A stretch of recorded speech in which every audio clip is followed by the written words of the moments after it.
G'day legends and welcome to this episode of the Cricket Mentoring Podcast. I'm here with a very special guest, Michael Klinger. Maxie, thanks for joining me. No worries, thanks for having me. Guys, those of you that might not know Michael's career, he's a very, very experienced cricketer who's now turned into a coach, a very fresh coach, but 182 first-class matches, over 11,000 first-class runs, 30 first-class hundreds, 177 list A matches, 1800s at an average tick under 50, 206 2020s, almost 6,000 runs at an average, a tick under 35 and 8 20-20 and then 3 20-20 internationals with a high score of 62. They're pretty impressive numbers, mate. Well, congratulations on everything you've achieved. Thank you. And you held the record for the most runs in the Big Bash when you retired, which is since then has been overtaken, but another wonderful achievement. Now, let's go back to where it all started, back to the beginning. Yeah. What's your earliest memory of playing cricket?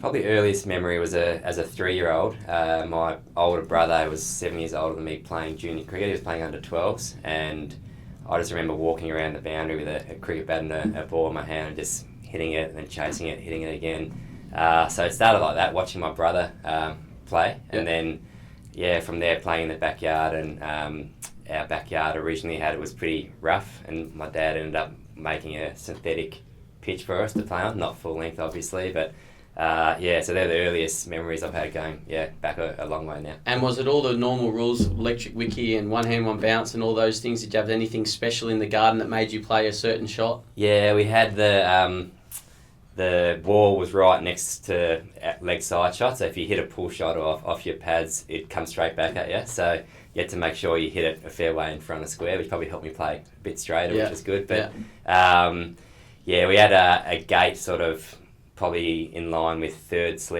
fourth slip. So anything that you nicked between where you're batting in the gate was out. So probably had more than automatic wickies, probably automatic 3 slips pretty much. Nice. And then from the backyard, what's your memory of your first ever competitive match?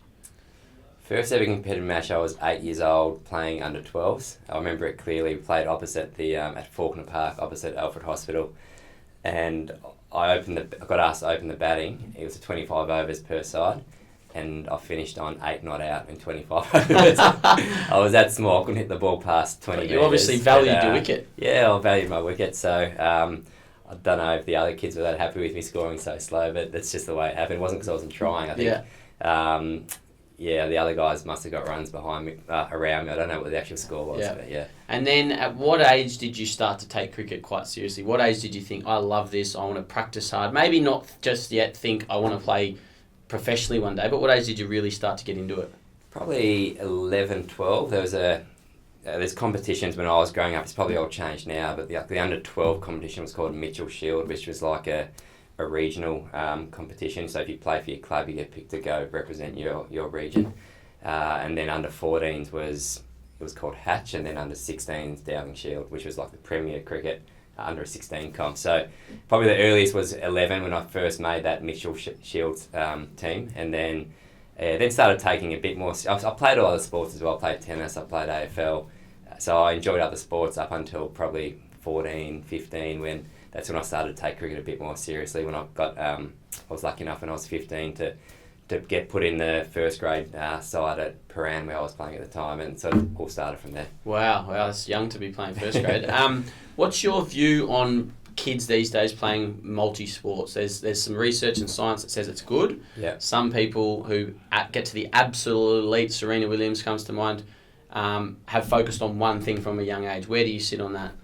Yeah, I think the more sports, the better. I've got young kids now. I've got a son who's 9, daughter 7. Youngest one who's 3. He's obviously too young, but I just encourage them to play as many sports as they like. And for everyone out there, I think there's some crossover there. I think playing in team sports in particular, I think is really important. But to get a whole range of skills, from hand-eye coordination to foot skills, if you're playing football or soccer or basketball, I think it's only going to help the kids as an athlete, the boys and girls as an athlete as well. So, and there's no need to take it seriously, I don't think, until you get to an older age, and it's hard for me to pinpoint where that age is now because I haven't been growing up in this sort of period, but certainly playing different sports I reckon is a huge advantage. Yeah, absolutely. So to have got into the Paran first grade side or squad at 15, you must have really been practicing and developed your game a lot up until that point.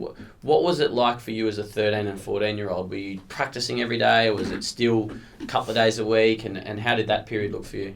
Yeah, so when I was 13, I went from my junior club to Paran to play senior cricket, and they started me in the force, so I basically started from the force and worked my way up over a 2-year period to the first through performances. So, and was that you went to Paran as to play senior cricket because you just loved it, or was your father sort of saying, "Come on, play senior cricket," or was it just all off your own back? No, I loved it, and I didn't know what age was right. If anything, my dad was like a little bit hesitant to let me go play seniors too early. Yeah.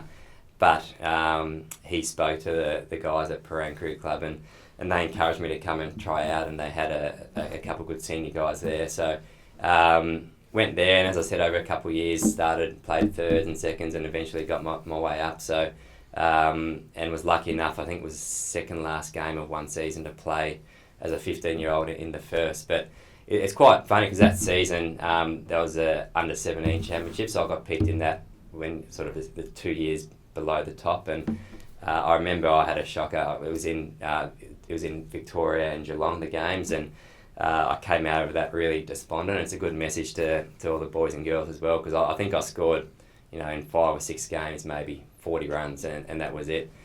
And then came back, played in the seconds for Paran, got a couple of runs, and all of a sudden, 4 or 5 weeks later, I got a game in the first. And did all right. I got 30 not out, and then got 100 in my second game, the last game of the season. So from having a really shocking under-17s carnival from my perspective to 4 weeks later doing that, so it just shows that you can, if you go through a bad period, it doesn't take much to get out, rather than a bit of hard work and a bit of luck to get an opportunity somewhere. Yeah, it's such a fickle game, and you're only as good as your next innings. And if you've had a bad shot, you're only 1 innings away. And I listened to a great podcast with Kobe Bryant recently, and he spoke about he was 11 and went to a tournament in LA, and he didn't score a single point. And he went away from that and said, right, I'm going to work really hard. And 2 years later, he was the best player in the state. And it does just come down to hard work and a bit of belief and a bit of luck, like you say. Yeah, I'm a big believer as well. Like, people talk about being in and out of form, and I just reckon a lot of it's got to do with attitude. Like, you can have 5, bad innings in a row, but if you keep bringing the best attitude to every single game, and you've done it well before that, so you're good enough, you're gonna come good. The issue is when guys, I think, go through bad periods, and then they start to want to change things, and rather than knowing, this has worked for me in the past, let's just bring a good attitude to every game, and it's going to turn. So I think sometimes people overemphasise being in bad form, not only players, but sometimes their coaches as well. And do you think that it goes to training and how you practice as well, bringing a good attitude to that? Like you say, not trying to search for answers, but sticking to what works for you. Definitely. But as a younger player growing up, the hardest thing is to find what works for you. And I found that, I only started performing at state level consistently when I was 27, when I moved to South Australia from Victoria. Before that, I played some good innings and got some runs, but I never had, 2 or 3 really good seasons in a row. So I think, certainly having finding what works for you is the hardest part, because but then once you do that and you've had sustained success doing that, is not to certainly tinker with your game a little bit, as you have to evolve, but certainly not make huge changes because you made 2 or 3 bad innings in a row, or had 2 or 3 games where you didn't get wickets, or if you're a bowler.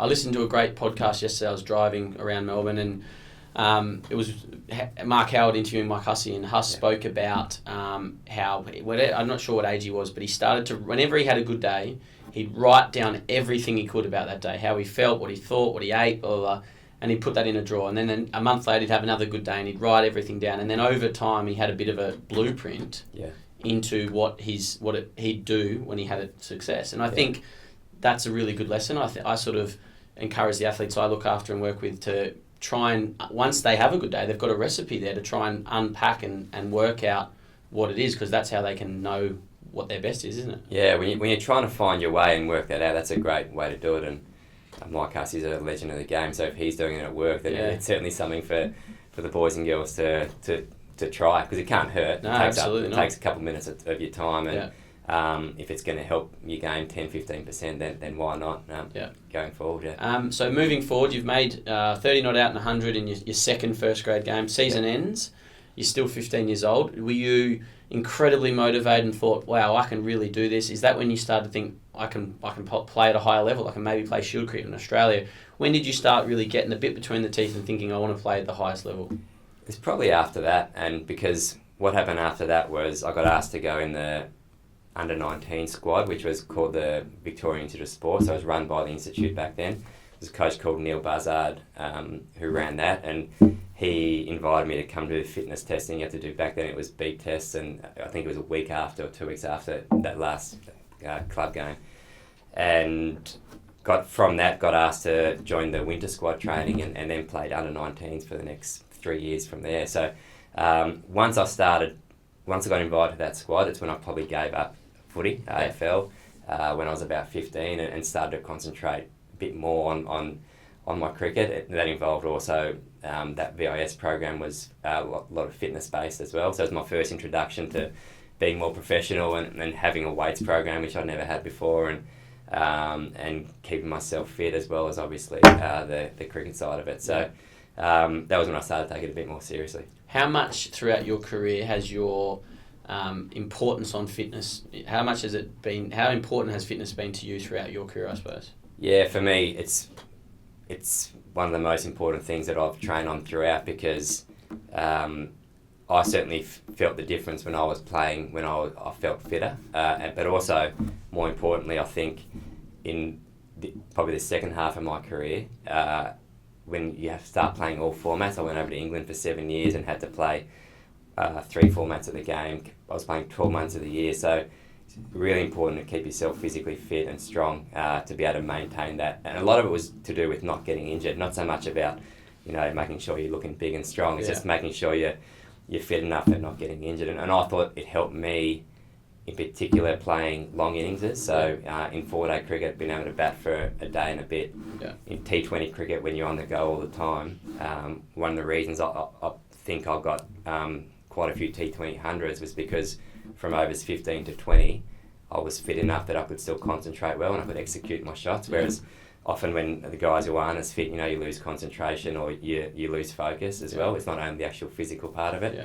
So for me, that was a big part of my game. And something I worked really hard at until I retired, probably 6 months ago. Yeah, it's something that we try and sort of preach or encourage our athletes, because I feel like in this day and age, kids are less active. They're more sort of on devices, and so the natural sort of movement that we probably did as kids, where you're outside kicking and running and jumping and stuff like that, doesn't happen as much. And I think fitness is something that in this generation is sort of probably lost a bit. But moving on, so throughout that period and throughout your life, have you had mentors, and who's been influential for you?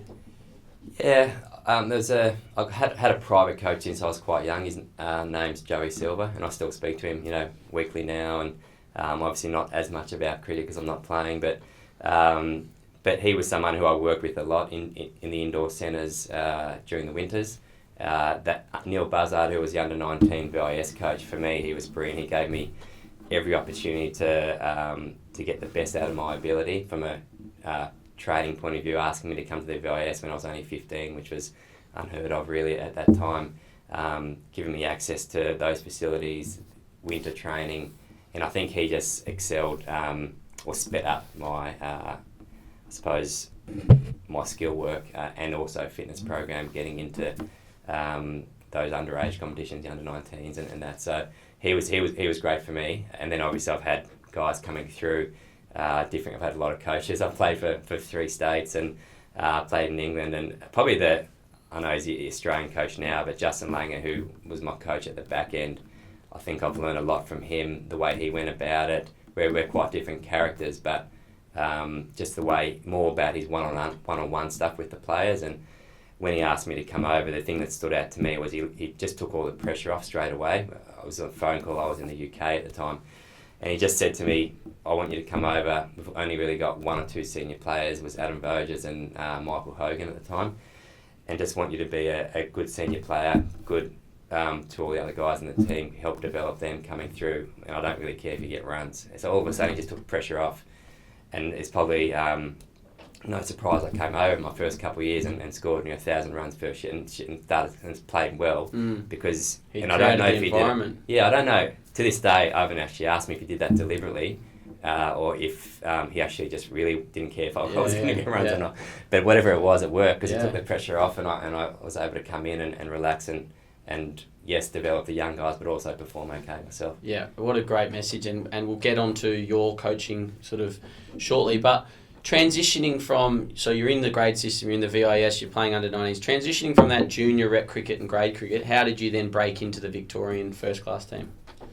Yes, probably the hardest thing for me during that period was coming back and making runs in club cricket. So I didn't get a lot of runs in first grade cricket till probably from the ages 16 to 19. I played the odd decent innings, but the club saw me as a I suppose a project type player who was going to come through. So they kept giving me opportunities when they could have easily dropped me to the seconds.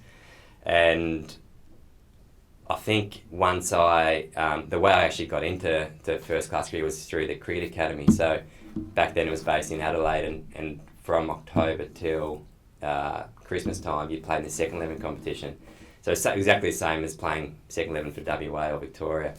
So we played all the state second 11 teams, and I scored quite a lot of runs in those 3 months. So it's again, we weren't playing for Victoria second 11, I was for the cricket academy, but you're playing against all the other states. So we making runs in that pretty much got me picked in the Victorian squad, which I was 12th man for originally, and eventually post the Christmas break got into the side for my debut against New South Wales. Awesome. And was there a cap presentation, and you made your debut against New South Wales, as you say, was there any sort of fanfare around it, or was it just like you picked, mate, let's go? Yeah, back then there wasn't a cap presentation. It was obviously this team discussion, well done on your debut and all that, but it wasn't much as like now they do a full-on presentation. But I remember it clearly. I actually came in late. Laurie Harper, who was a left-hand batter, he was in the warm-up. So I went to the warm-up thinking I'm not going to play. Pulled up, he had a bad back that went on him quite often, and pulled up sore early in the warm-up, and Paul Rifle, who was the captain at the time, came up to me and said, "You're in." So my family didn't really know about it. They weren't over there. They thought I wasn't going to play. So it all happened really quickly. It was we won the game. I played against a good attacker, Stuart Clark, Stuart McGill, Shane Lee back then. So it was Michael Slater was playing for them. So it was certainly a great experience, and we won the game. So to have that, really positive experience first up was excellent. And what was the difference you found then? And obviously you played a lot. You've gone back and played a bit of grade cricket, but a lot of first class cricket. What was the difference between first grade and first class cricket? Oh, huge difference. I think if I didn't play in that second 11 comp, in that leading into that, those 3 months leading into it, I don't think I would have been ready. That second 11 comp was strong, so we actually we played against a lot of good players who went on to play a lot of Shield cricket. So guys at that time who were still quite young, Ashley Nofke, and I remember playing a game against Queensland. I think Casper Ritz was playing because he was coming back from an injury. In New South Wales, had Stuart Clark playing, and then played against him a couple of months later in the New South Wales team. So we used to play against some really strong players back then who eventually had long careers post that. So there's definitely a gap there, but that period of playing in that second 11 competition really helped me be ready for that. Yeah. And now moving forward, you mentioned how you went to South Australia, and that's where you really found your consistency. How did that come about? Did you lose your contract to Victoria, or were you sort of seeking a different environment, something new? How did that transition happen? Yeah, so I was still under contract. I was 1 year into a 2-year contract, and it coincided actually with Chris Rogers coming to Victoria. So I was looking for more opportunities to play, and I think Cricket Victoria at the same time had discussions with Chris to come over.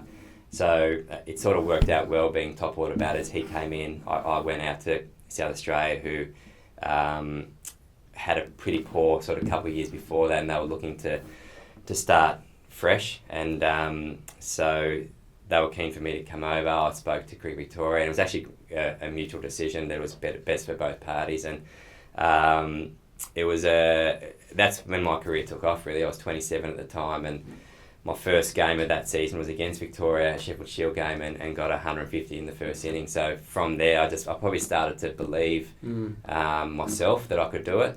Before that, I probably had a few doubts. I'd made some runs with Victoria, had some, maybe 2 consistent seasons, but that was it. And then I was in and out a lot depending on guys like Cameron White, Dave Hussey, Brad Hodge, whether they were playing for Australia. So even if I'd get run, sometimes I'd be forced out. Yeah. But rightly so, because there was no one else who could. The other batters in the team were guys like Matthew Elliott, Ian Harvey was playing, Jason Arnberg was a good opening batter for Victoria. So there wasn't really anyone else to leave out. So I understood, but it was frustrating at the same time. So that opportunity was one I couldn't say no to. So do you think it was that you got the 150 in the first game? Do you think it was just that you were just in good form, or was it just that the change of environment really sort of gave you a new spark? You wanted to prove things to your new teammates, etc., or was it just coincided that that's when things started to click? I think it was the attitude thing, which I was talking before, because we had about 5 scratch matches between intra-squad games leading into it. And I literally didn't make over 10 in any of them, and they were probably thinking, who's this guy we recruited? Because they sort of said to me, listen, we want you to come over bat 3 for us. So I came over expecting to bat 3, but literally didn't make a run, so I didn't know if they were going to pick me that first game. And luckily, and this is where things can be so fickle, luckily they picked me. If they didn't pick me, who knows what my career where it would have gone. Yeah. They stuck with me, even after poor form. I think I came into that game with a really good attitude, probably wanting to prove Victoria wrong as well. Yeah. Not that they got rid of me, but just wanted to prove a point. What you've lost, yeah. It was a really good attack. We played against Shane Harwood, Dirk Nanas, Clint Mackay, so some guys who had really good careers for Victoria. So I think Darren Pattinson as well, so James's older brother. So it was Played for England? Played for England, yeah. Played 1 game for England, yeah. So it was that's where it started, and that year was I suppose my breakout year in 4-day and 1-day cricket, and was lucky to move on and have a good, 10, 11 years after that. Yeah. And like you say, it can be so fickle, and sometimes often your fate is in other people's hands, and sometimes you need things just to go your way a little bit. You ended up captaining South Australia. Yeah. How did it come about that you told me about the call? You told us about the call from JL, but how did it come about that you then left South Australia and came to your third state, came over to Western Australia, obviously where I'm from? Yeah. What happened there? So I had 6 really good years in South Australia in terms of enjoying my cricket, performed well majority of the time. Loved captaining South Australia for a couple of years. They hadn't won a title in 20 years before that, and we won the 2020 title with the Redbacks, which we went to the Champions League, and won a 1-day title, which was an unbelievable game.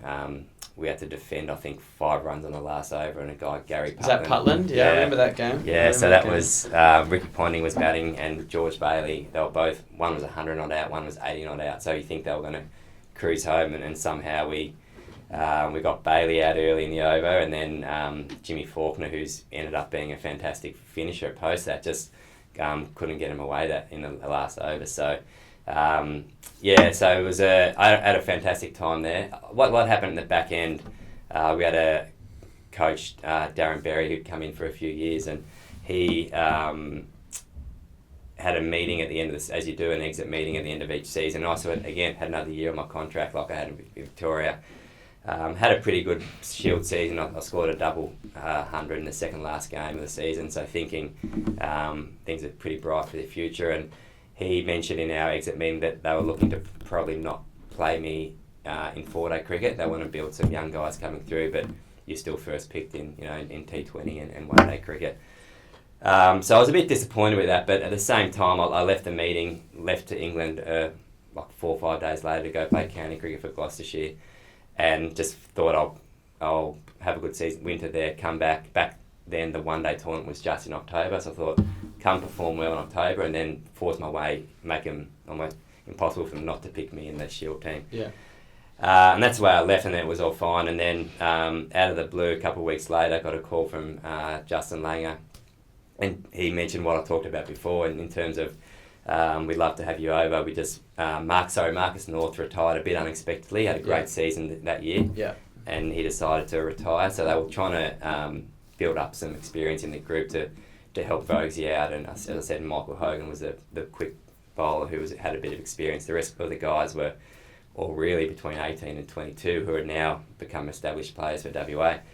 So he just said to me, listen, we'd love to come over. No, as I said before, no pressure on making runs, just be good around the group. And went back. I was actually at the Gloucestershire season launch when it happened, so I went back spoke to my wife afterwards, and within, I think, 2 days, we decided to go. They gave an official contract once I spoke to South Australia, who understood, and yeah, so it all happened really quickly. We still had a house in Adelaide we were renting, so we had to get both our parents to go over and pack it up for us because we were over in the UK. Wow, yeah. Break our lease, so it was all happening for a couple of months, Yeah. and then and then my time in Perth, I can't speak any more highly of. It was really hard for the family to move back 6 months ago to Melbourne. Obviously, Melbourne, all our family's based, both our set of brothers, sisters, parents, and for our young kids, a lot of cousins and that sort of stuff. So that was the main reason we came back, but we really enjoyed the lifestyle there. I think if I would have found the right job sort of straight out of cricket, we would have stayed in Perth. Yeah. But in sport, for what I was wanting to do, whether it's coaching or the management side of sport, there's probably a few more opportunities in Melbourne. That's another reason we decided to come back. And it's fascinating again that the timing was probably right. If Darren Berry had have said, "You're the first picked, we want you, and you're still the captain, etc." You may not have even sort of thought about JL's conversation. Definitely. Yeah. So Johan Botha was captain those last couple of years, and which was fine. But I think if that exit interview would have been a bit different, I probably wouldn't have even thought about leaving. And then when JL called me, I probably would have just said, no, I'm quite happy there. Yeah. Like moving another sort of 2 or 3 hours away from where all our family is as well. So, but they, which we probably didn't realise at the time how good Perth lifestyle is. Like for our kids, every weekend was a holiday for them. They go to the best beaches in the world, 10 minutes from where we were living. So every Saturday, Sunday, when I'm not playing cricket, you take them to the beach. It's like other kids around Australia get that maybe once a year if they go for a 2-week holiday. So, and we still miss that lifestyle. So it's bit different. A bit different. But there's other advantages to Melbourne as well. But yeah, we certainly we'll never rule out moving back to there one day. That's for sure. Yeah.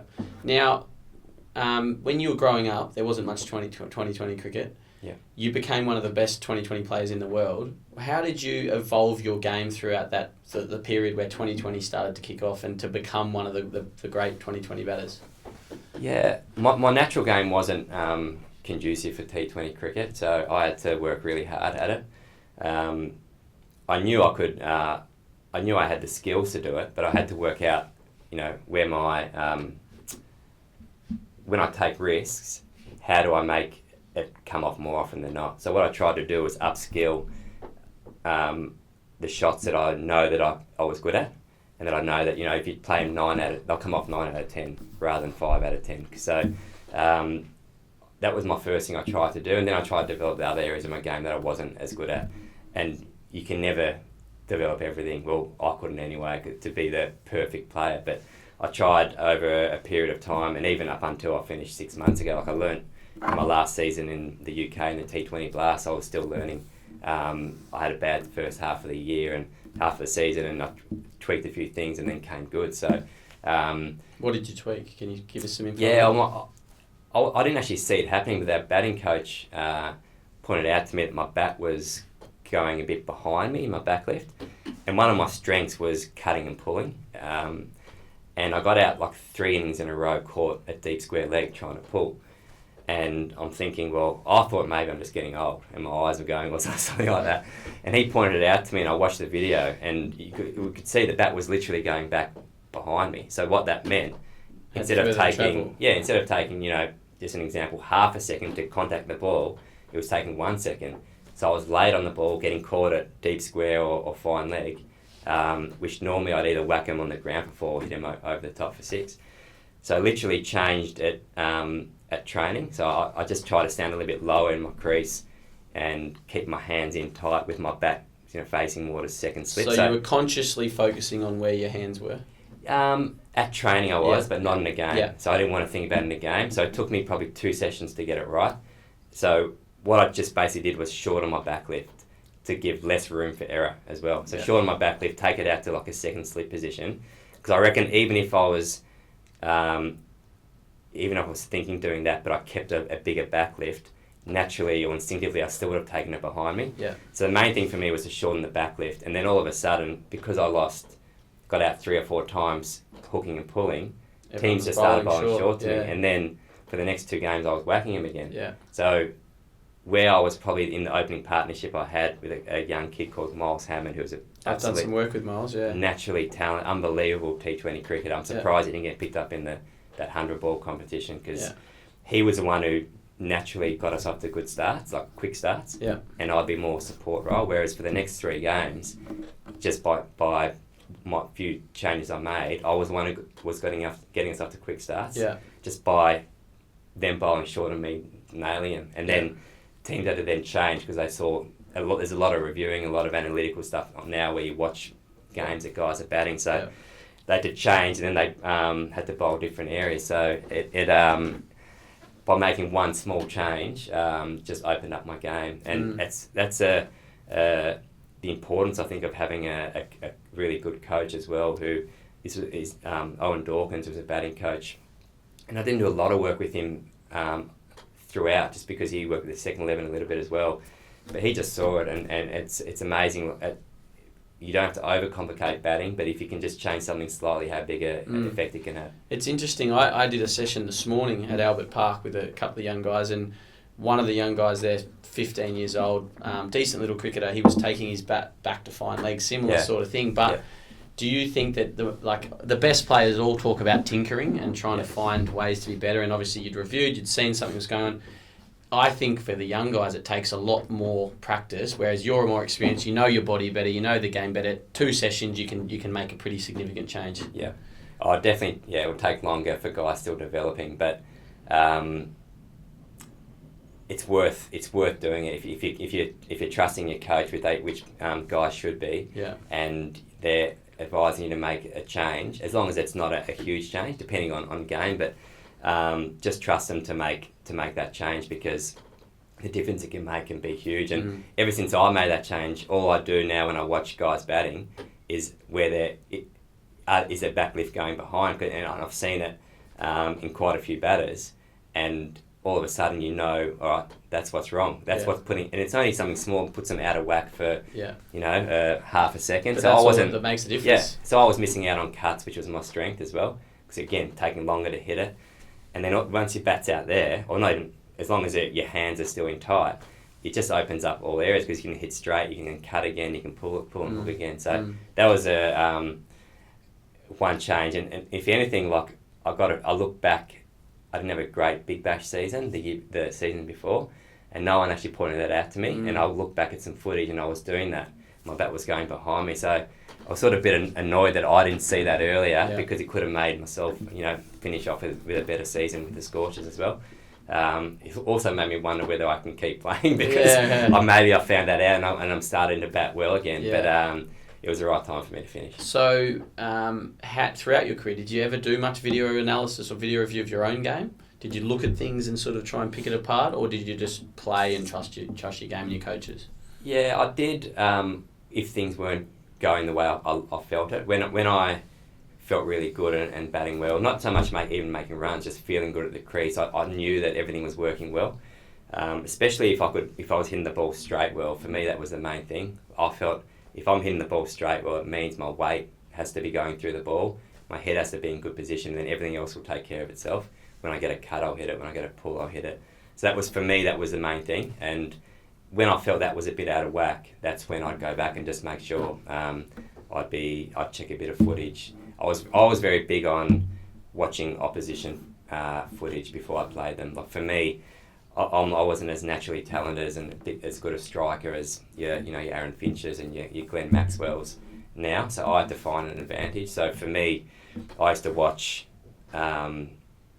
not only opposition bowlers, but I like to watch the full 20 overs of a game. So if I'm playing for the Perth Scorchers, for example, coming up against the Melbourne Stars, I used to watch their full 20 overs of bowling, because I'd like to know who bowls where. So let's just say, and I'm just making these names up, let's just say Adam Zampa generally bowls the 4th over of the game, and I feel I can't really get him away, but I know that another guy bowls the 5th over. I know I can probably hold off against Zampa, because I can take the 5th over down. Yeah.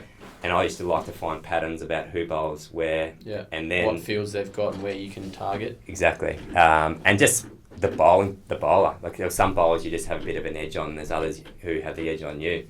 And then also, if I was lucky enough to get batting beyond the 15th over, I used to always watch the last 4 overs carefully in what bowlers bowl, because you can sometimes, this is taking it to a further extent, but it actually helped me. So I could find patterns in an over. So let's just say Daniel Worrell for the Melbourne Stars is bowling the last over of the game. He generally, he may start with a slower ball first ball, then go Yorkers.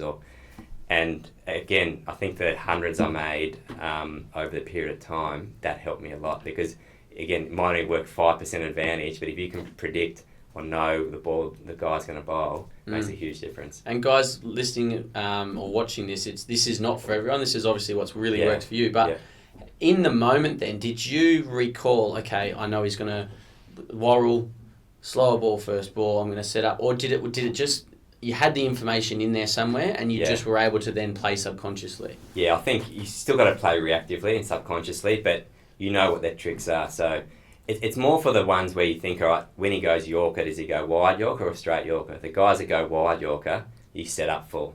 So if Agar, for example, for the strikers this year, he was really good at nailing his wide Yorkers, not as strong as nailing at straight Yorkers. So if I was playing next year against him, I'd be setting up for his wide Yorkers when he's bowling, his last over in the 9th or 20th over. Yeah. And then try and access the offside, or if you think you can walk across and get him somewhere else. But and those sort of things can be help you so much. It can be a difference between getting your team 160 and getting a 180, or getting yourself 100 instead of 75. For me, that was really important, because that's the way I like to do it. But as you said, it's not for everyone. Some guys like to not watch anything and have no preconceived ideas, just react and just watch and react, and that's probably what someone like a Maxwell does, and that sort of stuff. So you've spoken a lot about Gloucester. How did you manage your game from playing in Australia, playing first class cricket and 2020 everything in Australia, to then you fly over the other side of the world? The conditions are different, the ball's different, the pitches are different. How did you change anything tactically? Did you change anything mentally? Did you change anything technically? Technically, in red ball cricket over there, the only thing I changed was I made sure that my hands were always in really tight, because what you wanted to do was play straight down the line, because the duke balls swing a little bit. What you don't want to do is move your hands sideways. So for me, it was really important to, and it took me 3 or 4 games. So I got asked to come over as a recruit, a captain for Gloucestershire. Made no runs my first 3-4 day games. You can already hear the rumblings. Who's this guy we got in, an overseas player? And the same coach as I talked about before, who talked about my backlift, he mentioned to me that my hands were coming out a little bit, maybe just coming a bit tighter. So did 2 sessions leading to the next game and got 100 the next innings I played. And it was a really good lesson for me that over there, for my game, everyone's different again, but for my game it was important in 4-day cricket to keep my hands in really tight, because you're going to play and miss the ball up there, but you want to try and minimise is how many you nick. So that was important for me to be successful over there for a long period of time. And then the challenge there is just going from format to format often, and I loved it, because as a batter, you're batting 3 times a week. For a bowler, it'd be really difficult if you're a fast bowler to play a full season. But I just saw it as a great opportunity to get 3 hits a week, and it probably there's not as much pressure on each innings, because you almost, if you fail in one, you know what, I'll get another hit in 2 days or 3 days, and I like that sort of atmosphere and over there, just to be able to just play and bat, and you don't train a lot just because there's so much cricket, so much playing. So the one thing is when you are going through a bad trot, it's hard to get out. It was a bit similar in the Big Bash this year, because the schedule, they play the same amount of games in 2 weeks less than last season. So teams were having, I remember speaking to Adam Bode, who's the coach of Scorch, I think he said they had 3 training sessions the whole Big Bash period. We probably had a few more periods we had time. We may have had 6 or 7, for example. So if you're not in form, it's hard to get out of, and that's very similar to over there. So you just got to, like I mentioned before, try and forget about the technical form and just bring a good attitude and turn it around that way. So that's something that I really relate to. When in my time playing a little bit of county cricket in the second 11 in England, when you're in form, it's the best thing ever, because you just bat the next day and then you bat the next day. When you're out of form, and I had a few periods where I wasn't getting many runs, it was it was a good thing because you could score, like we've spoken about, you got a hit, you can score 100, you're back in sort of in the runs. But at times you're just like, I just need a break. I just need to get away from it. I just need to get in the nets and practice, and you don't really get that. Yeah. You've mentioned how Owen helped you with your hands and your technique on a few different occasions. At the highest level, first class cricket and international cricket, what do you think is the sort of percentage or breakdown of technical and mental? I think if you get to that level, your technical stuff is pretty good. So there's always going to have guys who have a few deficiencies. So I think it'd be 80% mental at that level. There's always some changes you can make. You look at guys batting, and I think the biggest key when guys get to that level as a coach is to convince them that a change has to be made, because they've done so well leading into that. But sometimes, because they don't get the same scrutiny at the lower levels from the TV and the commentators and that, they may not be picked up some of their technical deficiencies. But it's a real hard balance, because they've got to that level with what they had. Do they just keep sticking with it, or someone like Pete Hanson's a good example. He got to that level by the way he played, had succeeded at that level, got a couple of test hundreds, and then had a couple of bad dismissals, and everyone's saying his technique's out of whack. So he needs to decide himself with whoever his mentor is or coaching mentor. All right, is it good enough, and just stick with it, or do I have to make a couple of changes? Yeah. And that's probably the biggest trick at that level, is to how much technical change you want to make if things aren't quite working, or do you stick with what's worked with you? But my feel is probably about 80% mental and 20% technical. Once you've got your technique to a certain level. Yeah. With your own game, Yeah. You've made many hundreds. You batted for long periods. How did you switch on and off in between balls? What was your in-between moments like, and your pre-ball routine? Did you say anything as the ball was running in? What did you do? Yeah, I didn't say anything. I had the same, I suppose, fidgety routine. So not as much as like a Steve Smith, but I'd put my right foot down first. I'd like just pull my left and right glove up, tap the bat on the ground, and then I used to have my bat up a little bit. And then just focus pretty much as the bowler started running in, then I'd start to really focus. So in between balls, I'd go for a bit of a walk and, towards square leg, or just try and chill, look what's happening around the ground, chat to my partner. I try to just switch off completely for about 20 seconds, because it's impossible if you want to bat for 6 hours, which every batter wants to do, ideally, is to concentrate for the full 6 hours is impossible. So, if you break it down, you pretty much only concentrate, 15 seconds each, 10 to 15 seconds each ball, and switch off in between. And for me, that really helped. I think, again, be able to bat for long periods of time. And probably the times when you're a bit out of form and you're trying to search, you're maybe thinking too much in between those balls, rather than when things are going well and you can relax. So it's really important as a player, when things aren't going well, and now I've had experience as a coach, when things aren't going well, it's almost, you don't want to overanalyze. If anything, I think it's sometimes good to go the other way. Yes, certainly look at things, and if there's any tweaks you can make, but if you start overanalyzing, I think you can spiral the wrong way. Yeah, absolutely. So, what drives you now? What drives you now as a coach and as a person, and what drove you as a player? What sort of got you out of bed, and what was it trying to play for Australia? Was it trying to be the best you could be? What was driving you then and now? As a player, it was two things. One, yes, I wanted to play for Australia. I was lucky enough to play a few T20 games.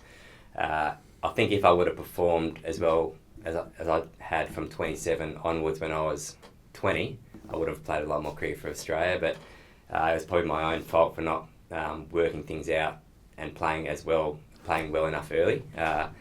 But that was certainly a drive to keep doing that. And every team I was in, it was to have success with that team. I really enjoyed the camaraderie in each group that I was playing in, and to have success as a team in winning titles. So when you wake up in the morning and you're doing fitness at 6:30 a.m. and cold mornings and that sort of stuff, and if you have an end goal to it, this is what I'm trying to get to, it makes it a lot easier. Absolutely. And you've mentioned playing for Australia. You played 3 2020s, which is an amazing achievement, and you did well. How do you feel now about your career and the fact that you didn't get opportunities when maybe you were knocking the door down? If you had been younger, you probably would have played, given the numbers you were putting on the board. Yeah. Are you at peace with it, or is there still sort of some frustrations there? Or Yeah, no, I'm at peace with it. There's no doubt I would have loved to have played more. And I think I did enough at times to get opportunities, but it's a judgment call. So it's very hard to say, all right, if they picked, again, say just an example, Sean Marshall, Kawaja, or Phil Hughes when he was playing really well before he passed away. If they picked them before me, which it's a fair judgment call because they're great players all in their own right. So there were times where I was certainly in the mix and they could have easily gone with me, but they decided to go a different way. So I think if I didn't get those opportunities for Australia in the 2020s, I would have had a bit of an empty feeling at the end of my career. But just to get an opportunity to perform well, know in my own self that I got that opportunity and perform well and I can perform at that level, that probably left me with a bit of peace, I think, at the end of my career. Yeah, I remember speaking to Buck Rogers about it when he played one test and he was doing really well, and he had his second sort of phase of his career, and he said the same thing. There's just that doubt, am I good enough? And it's just nice to sort of end your career knowing, I was good enough. Yeah. Now, moving on to your coaching, we're a bit sort of mindful of time here, but moving on to your coaching, first sort of coaching role this year with the Melbourne Renegades. It didn't start well. Yeah. Not sort of losing the first 9 games, I think. Yeah. How did you stay positive throughout that period, and how was that as a first-time coach? You must have started feeling some pressure there. Oh, no doubt. It certainly didn't go according to plan. I came in to the coach to be head coach there 2 weeks before the season started. Andrew McDonald moved up to the Australian job, so I didn't have a lot of time to prepare. In saying that, things were set up pretty well, but we had some challenges. To give you a bit of a background, our two overseas bowlers who were from Pakistan pulled out a week and a half before the tournament. They're both quality T20 bowlers, Shinwari and Ashraf. So all of a sudden we lose 8 overs of quality bowling.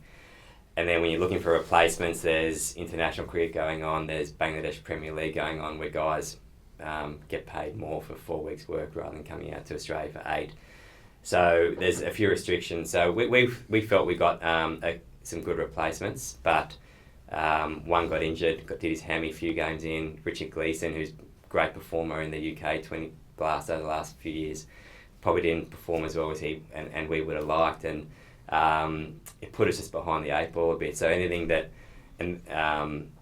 could have gone wrong pretty much did, and we still had some. The great thing was we're not far off to turn it around, because we lost, except for one game against the Strikers in Adelaide where we got beaten convincingly. We were really close in all other games, and for a team that lost 11 games out of 14, our net run rate was higher than 2 of the teams finished 4th and 5th. So it just shows us that we weren't too far away, but at the same time, I was quite relaxed to start, and then when the losses were building up, you start to get a little bit edgy, and you try to keep everything pretty constant and consistent without making too many changes. But at some point, you do need to make some changes with your team, which changes the way you go about things a little bit. But the great thing in our group was our camaraderie was great throughout, which sometimes doesn't happen when you're losing like that. So.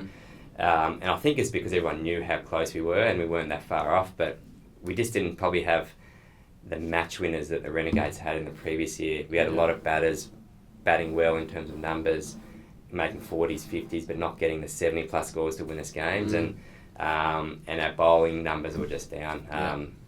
We had to replace those Pakistan guys, and then the guys probably bowling a bit out of their position, bowling up in power play or the death, for example, where they're not normally their strength, but they're the personnel we had to work with, and everyone worked really hard, trained well, worked hard at their game to try and adapt, but we started from a long way back and it was hard to catch up. People probably who watch the Big Bash and love it, but don't know the ins and outs of it as well, probably don't realise how every bowler has a role, and some bowlers might be better up front with 2 out and not so good at the death, and you can't just say, all right, you bowl the second over, you bowl the 7th. Everyone has a specific sort of role, don't they? Yeah, and that's where the Perth Scorchers were so good. Like, the Perth Scorchers, the best way to describe them during their period when we won those titles was they were predictably predictable, which sounds funny, but they were, because opposition teams could have planned, because they would have known every bowler pretty much bowling from over 1 to 20 who was going to bowl which over, because it was almost the same all the time. With when Adam Voges was captain, or when I captain when he was away, we'd make a few different changes here and there, but it was almost the same. But as long as you execute, it doesn't matter. Yeah. Teams could have planned, but if you execute with your skills, then it doesn't matter. So that's going to be the key for us planning going forward, and we've already started that planning now. Guys we're looking to recruit, and how we're going to find 20 overs of quality bowling with variety next season. So there's no point having 4 amazing fast new ball bowlers. Yeah. You really need 2 great new ball bowlers, and then guys 2 good death bowlers, sort of thing. So and people may not realise how much planning and thought goes into all of that. And it's the same with batters. So you don't want to have 4 opening batters in your team because they're not specialising in batting through the middle against quality spin and that as well. So that's why, like Marcus Harris, for example, we left him out the first 3 or 4 games because we had Finch, Sean Marsh, Sam Harper, who had performed really well in previous years in that. So we felt we gave Bo Webster a chance to cement a spot in the middle order, and he had a fantastic tournament. So they're the decisions you make at the time, and you got to look into and plan for. Yeah. Now, you spoke about the camaraderie of the group even when things weren't going well. You've won titles, you've won trophies with the Scorchers, a very, very successful side in Gloucester.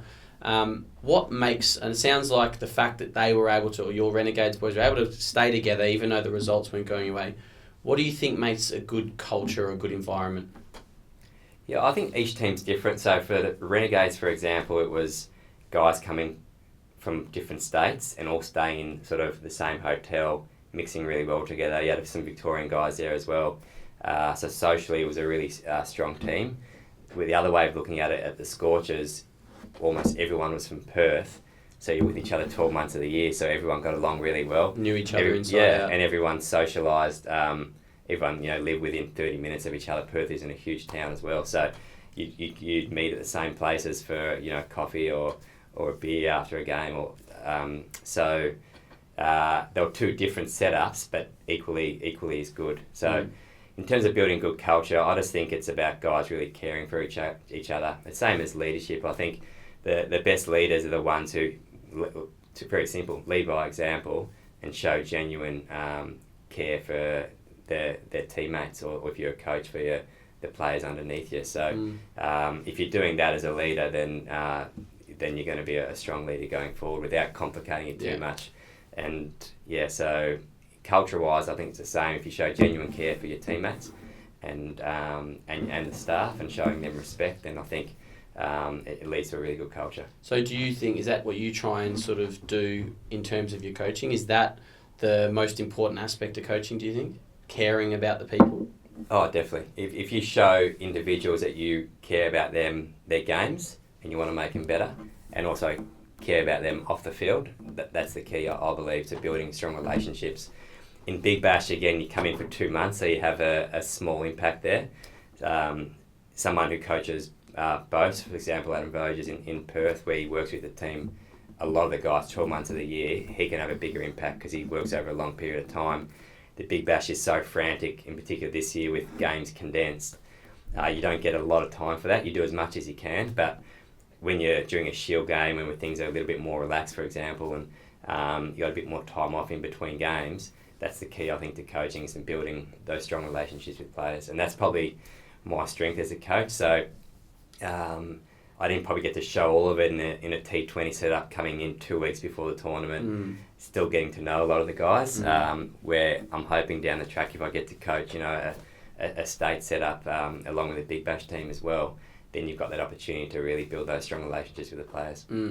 You spoke earlier about in your own game, right up until the end, you were tinkering, you were trying things, you were learning, you were trying to get better. How are you doing that as a coach now? Do you have mentors? Do you have people you speak to? How are you upskilling yourself, and how are you going from a player to a coach and trying to sort of develop your coaching? Yeah, the review process for this Renegades, this Big Bash, has been really good for me. I got to write a performance review and present it to the board, do individual reports for the players and send it to them as well in their home states. So that's been good for me in in those learnings, working out some things that we need to do better in future years, and probably having a plan A. I reckon we had a plan A, plan B, probably even a plan C. Yeah. But you need to have a plan D, E, F in T20 cricket as well.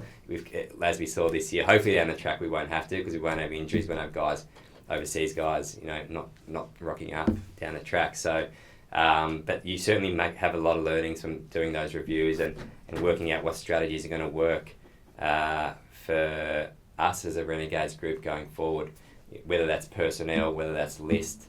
One of my key learnings is a list in T20 cricket is so important. Depth. Because depth and backup for certain positions. It can't just be, have 4 batters as backup, and you don't have a spinner, or you don't have a quality quick who can come in and bowl variety as well. So that's the key, is to really work on our list, and there's restrictions with salary cap, and that's what I'm working through now. So as a Renegades coach this time around, the season just been, I had no control of the list, obviously, coming in a couple of weeks before. So that's certainly, if I'm able to do this job for another few years, hopefully, then I can get that control over the players and personnel, and just make sure that we build a really strong list going forward. Yeah. Now, you've played with and against and seen some of the world's best players. You've mentioned you played against Ponting and all these great players. What's some common traits you've seen in the world's best players? Just their belief. They go out there and are fearless, and talking, bowlers, whether it's a Rashid Khan, if he gets hit for a 6 or 4, he doesn't care, because the next ball he believes he can get the guy out and then turn the game. Same with the bat. Guys playing fearless cricket. I think what I admire with a lot of the guys who are the best T20 batters in the world, if they get out, they don't dwell on it, and they know their skill's so good that next time they'll come off, and they're going to make mistakes. As all the boys and girls watching as well, you make mistakes in cricket.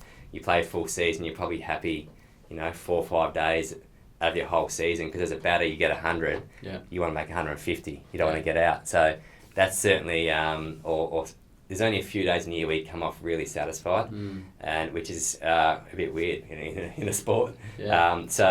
But these guys, they just put it away really quickly, and then they move on to the next game. Yep, my skills, my attitude's going to be good enough, and I'll take a game away from the opposition next game. So that's probably the main trait that I see in all the best players. Yeah, it's funny you say that. I was in the Hussey podcast I was listening to yesterday. He spoke about how he spoke to Shane Warne, and he asked him how many good days compared to bad days have you had, and this is the greatest spinner of all time. And Warne thought about it and said 51% good, 49% bad, and that's across his career. So that gives some perspective. And everyone says the old cliche is true, that you're going to have more sort of bad days than good days. And I really sort of noticed what you were saying there when David Warner had a series. I can't remember where it was. Might have been a Test series in India. Didn't score any runs. And he was saying, he was in front of the media, and they said, "Oh, how are you feeling? What's going on?" He goes, "Oh, it's all right. I'll get runs tomorrow." He didn't get runs the next game, but then he went to the IPL and got the most runs, the orange cap in the IPL. And it just, like you say, the belief that they'll get it done the next innings allows them to not dwell on it, which is so big for young players. And that percentage you said about Warney, that I don't reckon many other players would say that high as well. No. He's obviously extremely confident in his own ability, but if that question was asked to Mike Hussey, and he's also extremely confident, he's an unbelievable cricketer, but most cricketers would probably say a lot less than 51%. Absolutely. So it's interesting to hear that, how confident Warney was. Yeah. Now, just before we wrap up, who was the hardest opponent you played against? Definitely in recent times, definitely Rashid Khan as a T20 bowler. Just the pacey bowls with, they can spin it both ways. That was probably a weakness of mine, and it was playing quality spin in T20 cricket. I could rotate them, but I probably wasn't strong enough in finding boundary options off them. And if I had my time again, 10, 15 years ago, I would have worked on my sweep a lot more. I was strong hitting down the ground, over the top, but I wish I would have worked on my sweep, because I think in T20 cricket or all formats, if you can play the sweep well, it's going to be really important. Especially now in one-day cricket with only 4 guys out.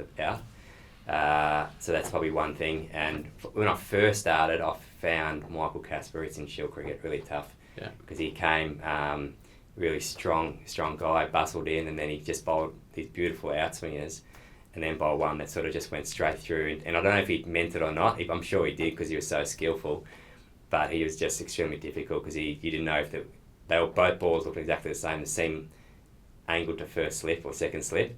One would swing away and the other one would come in. So he was a genius. No clues. Yeah, genius. I'm glad you said quality spin you struggled against, because we played the 2020 against each other last year in Perth, and you didn't struggle against my spinners. You took me down a few times.